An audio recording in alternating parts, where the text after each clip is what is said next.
Shalom, selanjutnya kita akan baca Kejadian pasal 17. Sunat sebagai tanda perjanjian Allah dengan Abraham. Ketika Abram berumur 99 tahun, Tuhan menampakkan diri kepada Abram dan berfirman kepadanya, "Akulah Allah yang Maha Kuasa, hiduplah di hadapanku dengan tidak bercela. Aku akan mengadakan perjanjian antara aku dan engkau, dan aku akan membuat engkau sangat banyak." Lalu sujudlah Abram dan Allah berfirman kepadanya, "Dari pihakku inilah perjanjianku dengan engkau. Engkau akan menjadi bapa sejumlah besar bangsa. Namamu bukan lagi Abram, melainkan Abraham. Karena engkau telah kutetapkan menjadi bapa sejumlah besar bangsa. Aku akan membuat engkau beranak cucu sangat banyak dan membuat engkau menjadi bangsa-bangsa, serta darimulah raja-raja berasal. Aku akan menetapkan perjanjian antara aku dan engkau serta keturunanmu turun-temurun menjadi perjanjian yang kekal, supaya aku menjadi Allahmu dan Allah keturunanmu.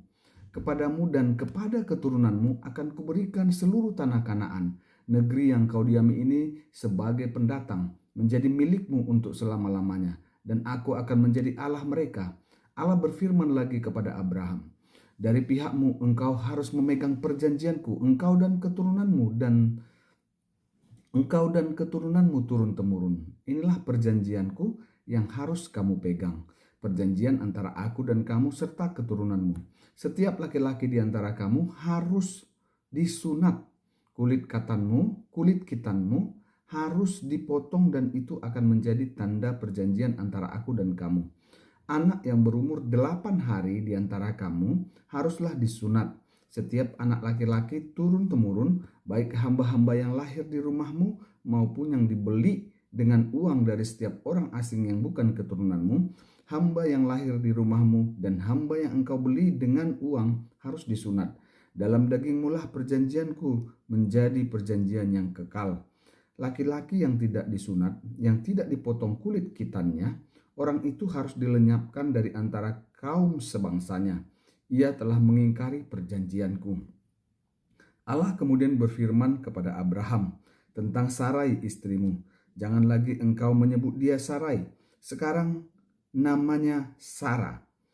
Aku akan memberkati dia, dan dari dia juga aku akan memberikan kepadamu seorang anak laki-laki. Aku akan memberkatinya sehingga ia menjadi ibu bangsa-bangsa. Para raja bangsa-bangsa berasal dari dia." Lalu sujudlah Abraham dan tertawa. Ia berkata dalam hati, "Mungkinkah seorang anak dilahirkan bagi orang yang berumur 100 tahun? Dan mungkinkah Sarah yang telah berumur 90 tahun itu melahirkan seorang anak?" Abraham berkata kepada Allah, "Sekiranya Ismail hidup di hadapanmu." Tetapi Allah berfirman, "Bukan demikian, melainkan Sarah, istrimu itulah yang akan melahirkan anak laki-laki bagimu. Engkau akan menamai dia Ishak, dan aku akan menetapkan perjanjianku dengan dia menjadi perjanjian yang kekal untuk keturunannya. Tentang Ismail, aku telah mendengar permintaanmu. Aku memberkatinya, membuatnya beranak cucu dan sangat banyak. Baginya dilahirkan 12 raja, dan aku akan membuatnya menjadi bangsa yang besar. Namun perjanjianku akan kutetapkan dengan Ishak, yang akan dilahirkan Sarah bagimu tahun depan pada waktu seperti ini." Setelah selesai berfirman kepada Abraham, Allah naik meninggalkan Abraham. Abraham kemudian mengumpulkan Ismail anaknya dan semua hamba yang lahir di rumahnya, serta semua hamba yang dibelinya dengan uang, yakni setiap laki-laki seisi rumahnya. Lalu ia memotong kulit kitan mereka pada hari itu juga, seperti yang telah difirmankan Allah kepadanya. Abraham berumur 99 tahun ketika kulit kitannya dipotong. Ismail anaknya berumur 13 tahun ketika kulit kitannya dipotong. Pada hari yang sama Abraham dan Ismail anaknya disunat. Semua laki-laki seisi rumah Abraham, baik hamba yang lahir di rumahnya maupun yang dibeli dengan uang dari orang asing, disunat bersama dia. Amin.